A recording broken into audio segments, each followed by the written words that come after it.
your two hosts tonight because we are co-partners on this operation right here tonight. We might have some people stepping in. I'm David J. Palermo. With me is Ben Grimaudo, as always. And coming in, we might have Lucas Hurl from Los Angeles, big Bills fan. He's on the podcast What's the Odds with Steve Run is Easy. You remember him from the league, and he does it with another comedian, Brenton Biddlecombe, who's a hospital baby. We were born in the same hospital in Rochester. So one of those two might come on, meaning Lucas. So also in the works is Tampa Dave has an email, so he might join the show too. And I might exit back to work as I have drywall crap in my hair still and my work shirt, which is the Bills Walmart shirt. So, Ben, you and Matt went to the game. I hit an airplane after realizing I forgot about the time zone and ended up at the game at halftime. And it was wild because as I popped in there for $158 standing room, with 13 minutes and 30 seconds left, I believe the Bills, it was 10-10. I'm on the airplane taking pictures of the stadium during the game. And long story short, I spent more time trying to make my way. I could have been there maybe early second quarter if I knew how to get around a little bit better. Let's just put it that way. But I was confused because did the Rams actually have fans? I wasn't really sure.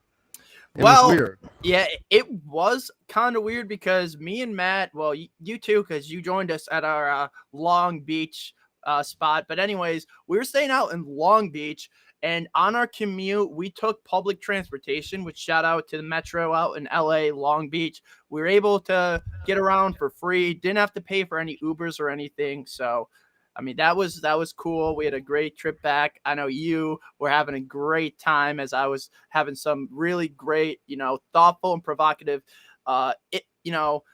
discussions with Rams fans about the game. But anyways, on our travel to the game, I think I saw a total of 3 people wearing Rams gear. Then once we got closer to the stadium, a couple more people trickled in.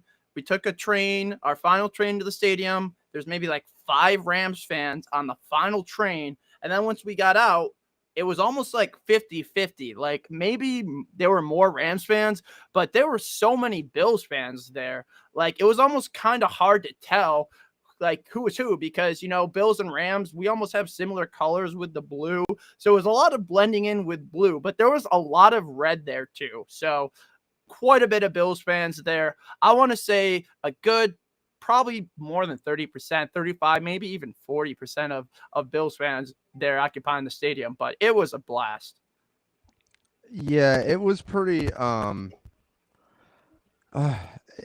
it was pretty crazy because, I've gone to the Toronto Bills games and I went to one where with the formerly the Foreskins, the Washington Foreskins. Right. And yeah, I remember that game. Yep, and I went to that, and that was where I believe that was a shutout, wasn't it? 30-0 or something like that. It was wild. It was something weird. I feel like Darius did good that game or something. Yeah, I think that was the game actually, which like earned Fitz his big contract back when he signed like that massive contract, and it's crazy just to look at how different quarterback contracts start today. What was the game? Because I remember being at the Toronto one too, where I wasn't sure if that was the one where he took a helmet to the chest and he got really hurt, and people were like, "Oh, you paid him all this money and he gets hurt." Meaning, so when I'm getting, I'm not sure. I know like the last Toronto game I think was 2013, was it? EJ's rookie year against the Falcons. That was just a really annoying game because I actually thought EJ played really well that game. Surprisingly, that was like one of his first games back from his injuries. But yeah, I don't know. I mean, all those Toronto games really blended in together. I think the Bills, out of that whole Toronto series, they only won one game while they're up there, right? I was there for it. Yeah. And frankly, like it was like a destination. And that's pretty much what the stadium was. Right. For the opposing team, which was a destination stadium. And frankly, that's what it was. You are right about that. I could not believe how loud the crowd was because they say, I like Bills fans to a degree, but I would say I think everybody's lame in every sect. So I would say sports fans have like this homer corniness thing where it's just like I want to be objective and sometimes a little hard on the team because I'm looking at it through like a coach's lens. Like, what can we get better on? You're like, what can we do? What can we improve on here? And sometimes I forget to watch the rest of the league and realize, wait a second, the Bills are on the actual leader of the charge here, no pun, of the league right now with the prototype and Allen. The defensive end stepped up. I mean, Von Miller, every checkpoint that you wanted, we're not going to get super deep. You guys all saw the game. A million people did a post-game show. If we get some guests on, you got some interesting facts, they jump in here, sure. But, I mean, Ben, every checkbox we wanted. For me, it was, all right, get me a defensive line. Boom, Jordan Phillips should have never left. Had a coming out party. There's a piece up on cover one about Jordan Phillips, which to me, again, you're willing to sign a guy, Trent Murphy, you're not familiar with a few years ago. But or even the money they gave Latulai. But in Jordan Phillips, a guy you got off of waivers, played his ass off his first game with the Bills too. And now he's back and paid a little bit. That's great. My man Shaq Lawson was benched, whatever. Epinesa came out. The Bills had 7 sacks. Von Miller is advertised. I'm not going to get into the triangle and the Illuminati stuff. I mean, why would we ever suggest that anybody on the – why would that happen? The City of Fallen Angels? I don't know. Nothing weird, but it is what it is. I'm just going to eat a, thing. But what'd you think of the game, Ben? Josh Allen obviously did Allen things. Crowder exactly what I said he would be, which was, hey, don't forget about Crowder. He's fine. And boom, there it was. I mean, going into the game, I really felt good about the Bills the whole time. And I'm not sure what about the Rams didn't really scare me. I just felt that the Bills were the better team overall. Really, my biggest concerns were just that the Bills would almost kind of be overhyped, that everyone has picking them. They're the favorites to win the Super Bowl.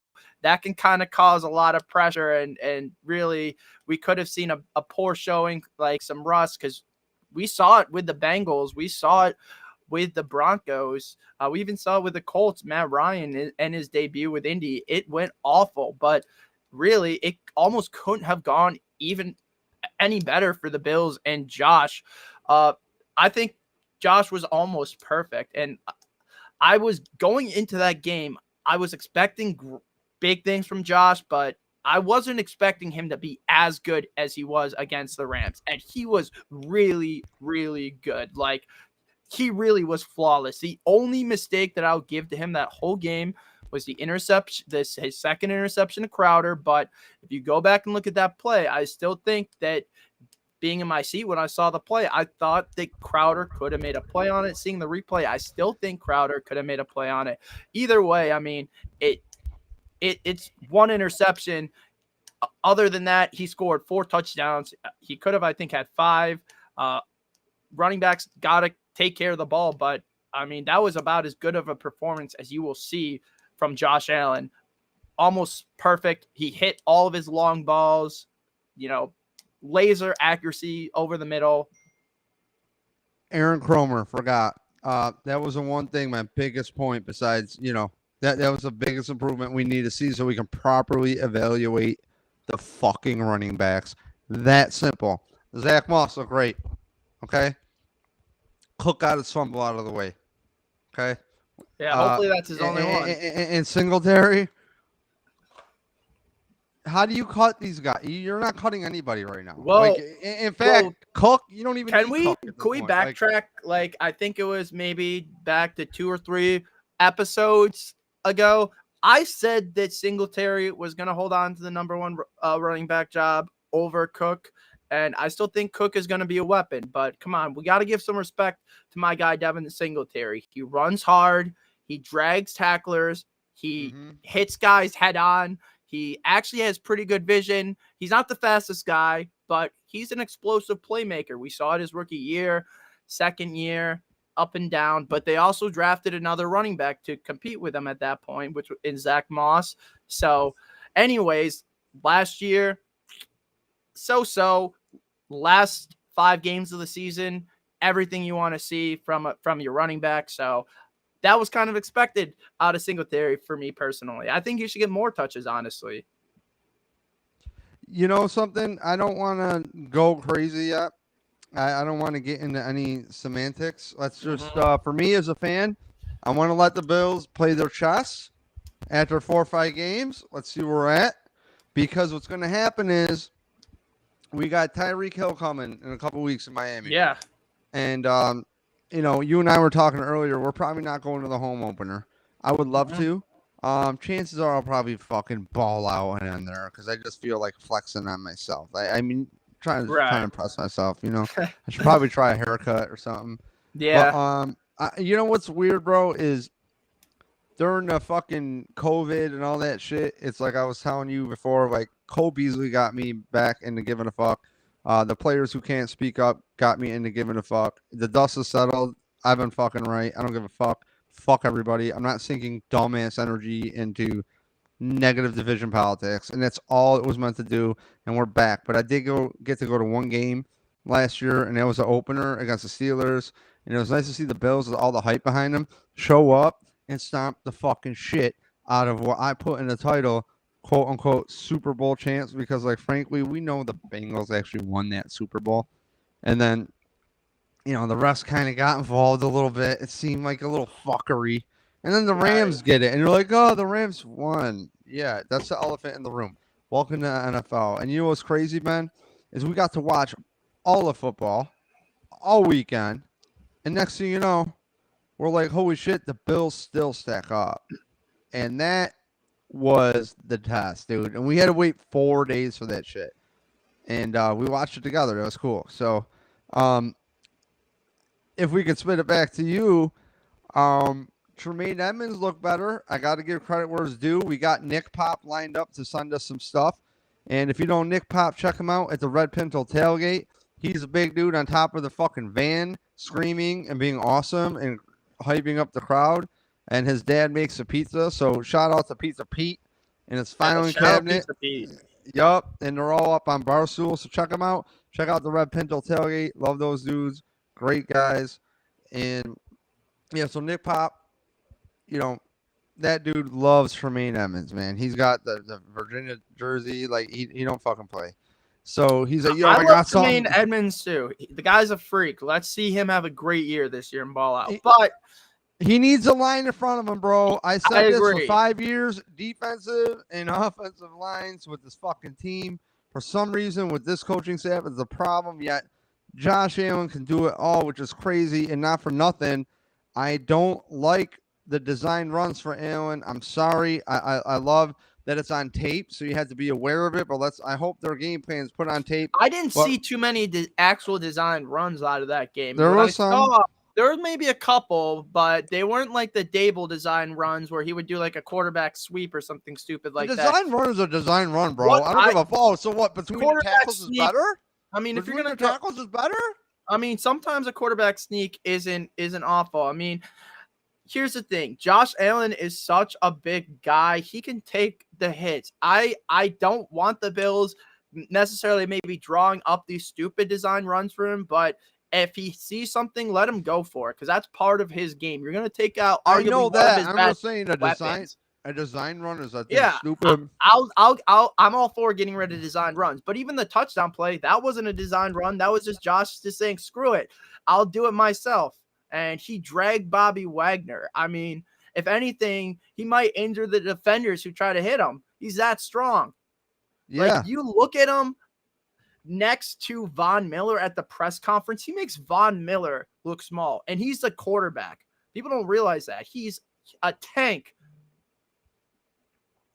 Well, dude, look. All I'm saying is, if you remember those plays, we had who was it in there? We had Jordan Phillips actually at practice, and when you're watching a replay, that was all on that design run. So it's Yeah. like definitely something they want to do. I understand it's chess, but like, do the coaches know that they built their whole freaking team around Josh Allen? Which are like, I'm cool with because we have him, but like, it doesn't take much. And I gotta say, can we transition actually? Sure.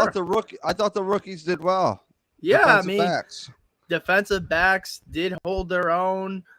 Even that touchdown, I think that Kyer gave up, that was like part of his own play. So I don't really think you can even necessarily fault him. But I mean, Christian Benford came in 6th round pick. stood up. I mean, everyone on the defense really stood up that whole game. I was actually really proud because I just wanted to see that defense make more moves towards being towards the quarterback. And They were all over the quarterback. They were 7 in, sacks. 19 pressures, and they didn't blitz once. They brought 4 every time. Uploading something to Instagram, promoting that we are live. So pretty stoked. What else do you have as far as a game, like outside big observations and things like that? I'm really curious. I mean, we talked about this on the bench, but I would say it's really clear that the Bills at least have the clear advantage at quarterback. Matthew Stafford looked super terrible that game. Part of it, I'm going to say, is the injury, but I think you see what a player like Vaughn can really do once he switches teams, because looking at really one of the big differences between the Rams and the Bills was Von Miller. And we saw how Von Miller came into I know it's still early, but we saw what Von Miller did at the end of last year. He came in and he almost single-handedly, I mean, it wasn't all himself. Cooper Kupp played great. They still have Aaron Donald, but in the playoffs, he had an unbelievable run in that playoff game. And we saw what their defense looked like without Von Miller. And I think the Rams are probably going to miss Von a lot more than they probably thought they were. I agree, and I gotta say, the Rams did not look together to me whatsoever. No. They did not at all. And that was shocking to me because McVay is one of those coaches where he's just such a good strategist. He's so good at just getting his team ready. Such a good technician that almost every game, except that Super Bowl against the Patriots, of course, but he just seems like he always has his team ready to play. And today they just looked so, or not today, but last week they looked so out of sorts. But if you want to transition to the next topic, if we want to talk more about today, I'm going to really be glued to that TV today, because you look at the AFC as a whole, and one stat I saw today, which was tweeted out by Jeremy White, was Patrick Mahomes has never played a road playoff game. So all of his playoff games in his career have been at Arrowhead. That is crazy to me. Minus the Super Bowl, of course, but it's one of the more interesting things to see out there, because you're really not sure how much that matters, but I think it does. I think it does. We saw how good Allen was against New England in that home playoff game. I think it matters a lot. Patrick Mahomes has actually never even played in Buffalo with a crowd. The only time he played in Buffalo with a crowd, or in Buffalo, was the 2020 season, which obviously we didn't have anyone in the stands. The last time the Chiefs played in Buffalo with a crowd, our man, who we were talking about the other day, Orton, was slinging touchdowns. Yeah. So, I mean, that was a long time ago. And I think, wasn't that the game where Bryce Brown and Scott Chandler both lost the Bills' playoff hopes through the back of the end zone that year? I have had so much fucking trauma since all these games, man. Not even about the Bills, but about life. That, like, don't be pop quizzing me right now, dude. I'm trying to figure out Instagram over here. No. I think, like Vaughn said, burn it all.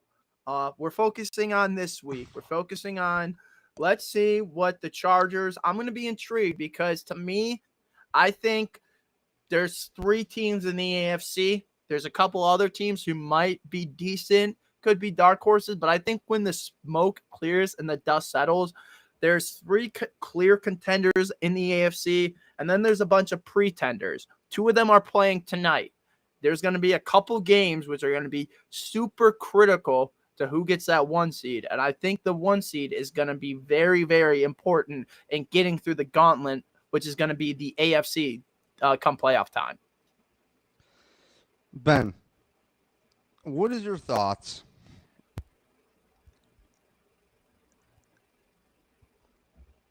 on the AFC, like a quick, like give me a 30 seconds, the AFC as a whole as you see it right now. All right. Because a lot of good teams lost. They didn't play. We watched let's just get, we're 20 minutes in. Yeah. Go just like we by the way, guys, fans, girls, everybody, they, she, all these things, whatever you want to be, I support you.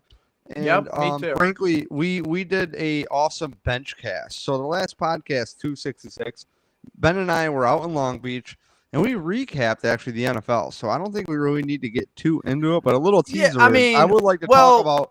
I think there was one more game we didn't talk about that happened after. Let me set you up though. All right, perfect. Let me set you up. We talked about Nathaniel Hackett, and Nathaniel Hackett was a conservative coach. His father. He came here. He doubled down as, I'm going to spit it back to you. I'll let you know when, Ben. He doubled as offensive coordinator and rookie offensive coordinator and quarterbacks coach for EJ Manuel. He was also quarterbacks coach with Fitz and Gailey back in the day for a minute. But what happened is really interesting. I was like, this is really fucked up. So when the Bills got Josh Allen, I referred to this Hackett situation. Go, look what this dumpster fire organization did with this quarterback. And I'm not saying that Manuel could have been Allen. It's not the point here. The point is you have a small amount of time with these kids, and you have to keep their mind right. You have to keep their confidence up, and they're precious. And what I was worried about, empathy for Allen, was, don't take Allen if he needs the most work, because he better be able to make it through the fucking gauntlet of dumbass fans and dumbass fucking media and dumbass people. My point being, Josh Gurley put in the work. I'm not saying that EJ didn't, but when Nathaniel Hackett, his father was a pretty boring conservative coach. Nathaniel Hackett comes in, and then they go and develop Blake fucking Bortles, who did what? Nothing. And he goes in Jacksonville. I mean, you could say that's another botched quarterback situation by Marone Hackett. So let me go back to that, right? So then, now he gets a job with the Packers, and you have a Hall of Fame MVP quarterback. And oh, by the way, let me throw this in there. So he parlays a job to Denver off of that. And not saying he did a good or bad job. I don't know. Aaron Rodgers seems to like him, so it is what it is. But I don't see him saying anything bad. But let me say one big point, Ben. I'm going to spit it to you. Yeah. What I find really funny is listening to EJ Manuel talk on Eric Wood's podcast. He brought up the same point that I brought up, which is rookie offensive coordinator is going to double down and develop me a rookie as a quarterback coach too. Yeah, I was not set up right. Yeah, that was definitely not. Oh. So then he then he goes for a 64-yard field goal and misses it. So to me, that was that is literally a bow on it, Nathaniel Hackett, to me.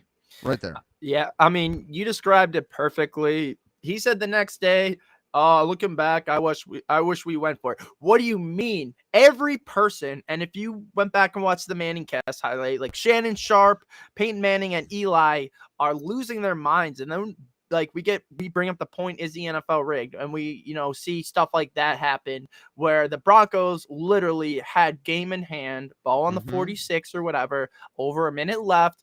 3 timeouts, Russell Wilson, but this is also going to be the counterpoint to that argument. But we heard a lot of discussions between Seahawks fans, even Broncos fans, about Russell Wilson's ability. And you know how Russ called for the ball in Seattle and said, let Russ cook. We saw how that ended up what ended up happening there. Ended up getting Russell kicked out of Seattle. They didn't want to, revolve the offense around him, even tried trading him multiple times. And now we got a quarterback who's on, the wrong end of 30, going to a team with a rookie head coach who almost looked like he's in over his head, really young wide receivers who have potential, a defense, which we thought would be good, but it looks like it has some holes, and they couldn't even stop Geno Smith from moving the ball up and down the field. Yes, they were better in the second half, but this almost could be a recipe for disaster for Denver. It almost seems like Russell Wilson really may not be as good as people thought he was coming in. And I don't think he was necessarily bad, but he wasn't good. Like, he didn't like go out there and be like, wow, this guy is an amazing quarterback. I think the Bills are going to be screwed if they play him. I'm like, okay, I think the Bills can beat this guy. He doesn't really pose a threat on the ground like he used to. Doesn't really have his running ability.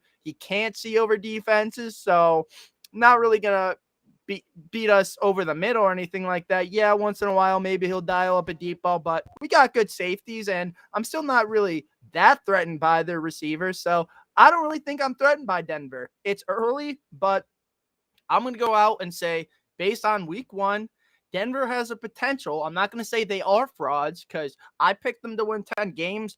I still think they can win 10 games, but I think they could also blow up and everything could go horrible.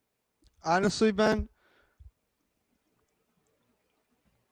the more I look at this Denver team, I think the worse they are. Dude, I was just gonna say that. Like, and I understand it's week 1. You know what Exactly. I mean? My Packers didn't show up with Aaron Rodgers, as in like that's my fucking fantasy guy because Josh Allen was taken, and I'm like, so. But I have Josh Allen in my keeper in my dynasty league, which is great. So my league name is Josh Allen Truther since his rookie year. Nice. So yeah, that's what Mike Smith gave me. So shout out to Mike Smith, by the way, MC2406 on Instagram. He is funny as hell. Yeah, shout out Fantasy Smitty. Yeah, and on Instagram, he actually had a prediction. He put it on a Snapchat, but he took a praying mantis and he wrote on a piece of paper LA Rams on the left and Buffalo Bills on the right, and he let the praying mantis go and it predicted the Bills. But I didn't upload it because the video quality was so shitty, and you know how we get on you about like quality, like making it.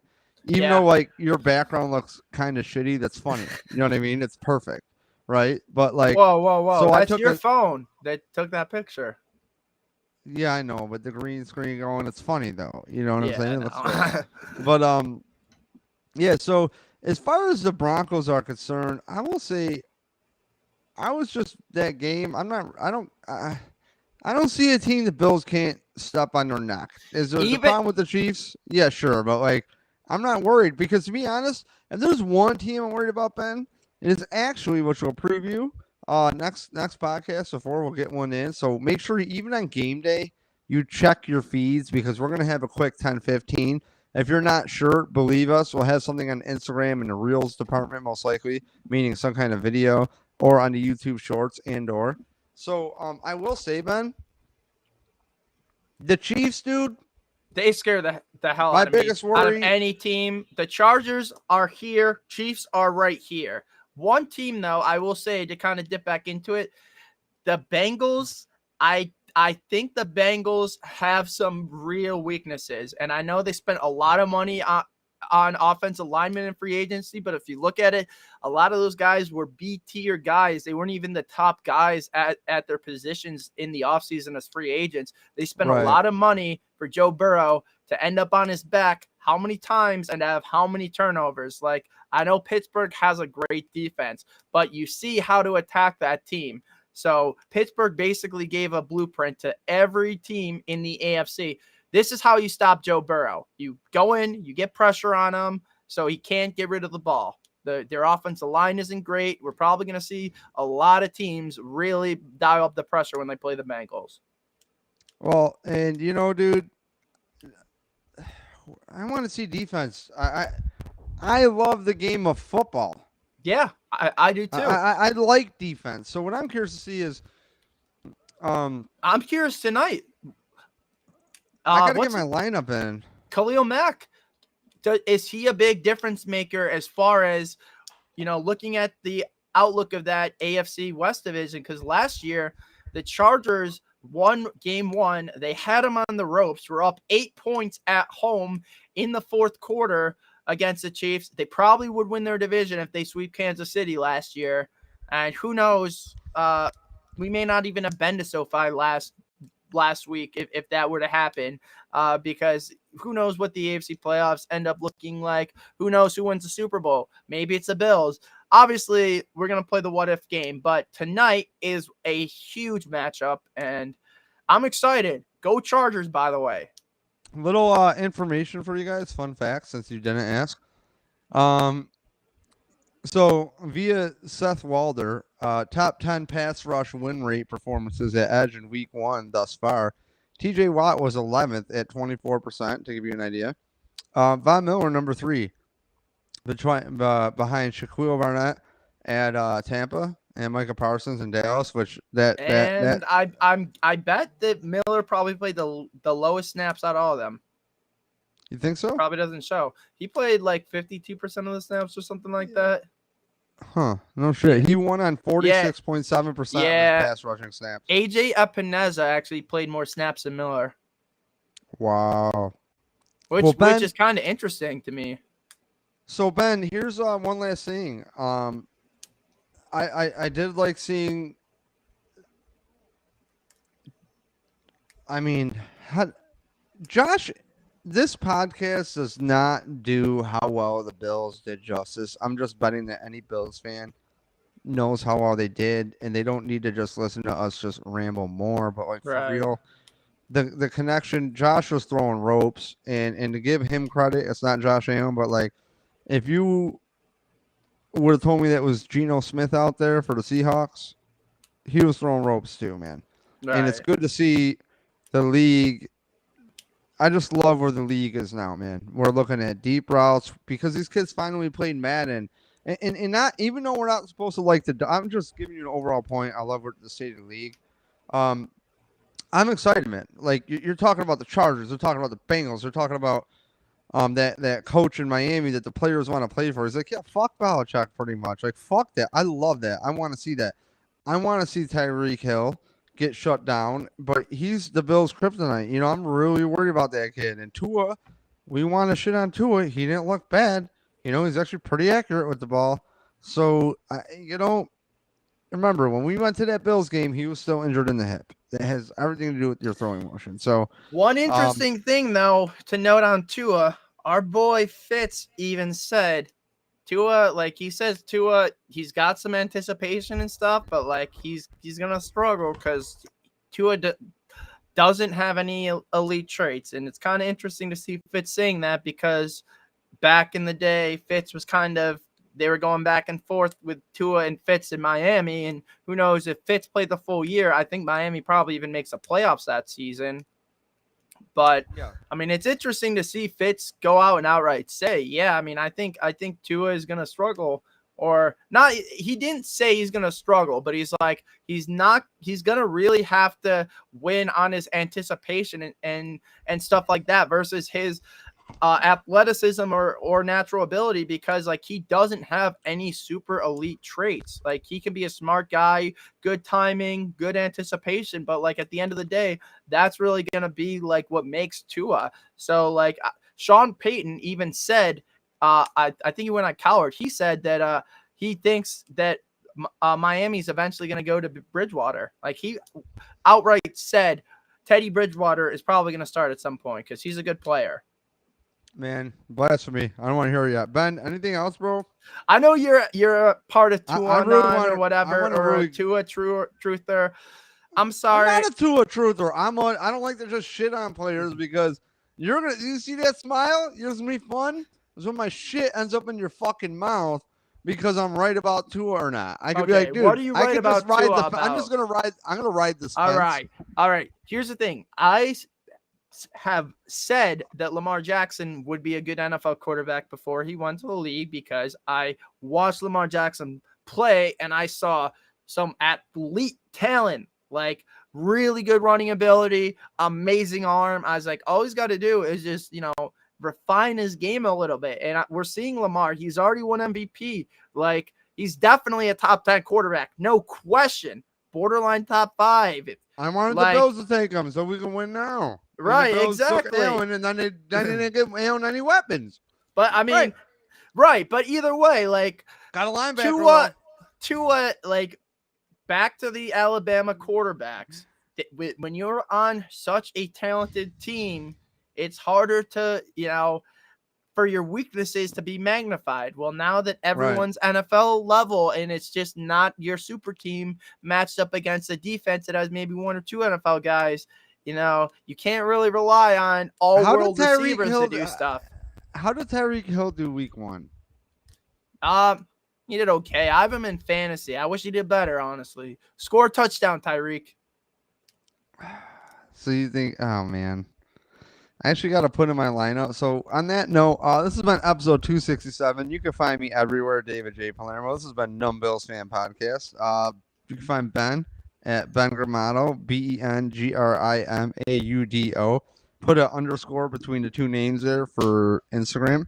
And Ben, I just want to leave. If you want to sit here and talk to yourself, you're more than welcome to. I'm good sitting and talking to myself for. If you want, bro, I'm good. meaning I'm okay with not sitting and talking to myself. Maybe when I have like some more thoughts and I could really just go in and dive in. I feel like but you. I think we had some entertaining. Yeah. On Thursday, and I was like, Ben, it's like 3, bro. Yeah. The Bills look great, but I got to see Sunday, and now we're out of Bills thoughts. Well, we still got the Titans game, but we got 4 more days until that. I don't like the matchup. I'm just gonna say it. That's gonna be my litmus test of let's dive in and see what our boy. Let's see what our boy Dave's did against them. But one more thing. Oh my gosh, I got to turn off this background so I can do it. Virtual background off. Shout out to the Monterey Bills backers from Monterey, California. I love this sticker. I got it. In L.A. Cool. Hermosa Beach. Go Bills. Oh, yeah. Remember that time you met Sal Capaccio, and who else did you meet you want to give a shout-out to? Oh, LaShawn. I gave a shout-out to him, but I'll give him another one. Yeah. LaShawn German. Awesome guy. Find him on Twitter. Tickets. Let me find his Twitter right now. Yeah, it's really cool. There's a lot of cool people in the Bills community. Lucas Hurl got us into the comedy stories. Yeah. Warlock, WARLOC 6. Wow. To go. Well, Ben, thank you guys. Make sure you guys check out What's the Odds podcast with Steve Renazizi and Brenton Biddlecombe and Lucas Hurl. Shout out to those dudes for being funny and had a great time at the Comedy Store. So, Lucas, thank you. And feels like VIP having us be on a list to get in there, which is really cool. Really cool. Ben, I'm going to let you go. I'm going to go back to work here. Have a good night, guys. You have a good night.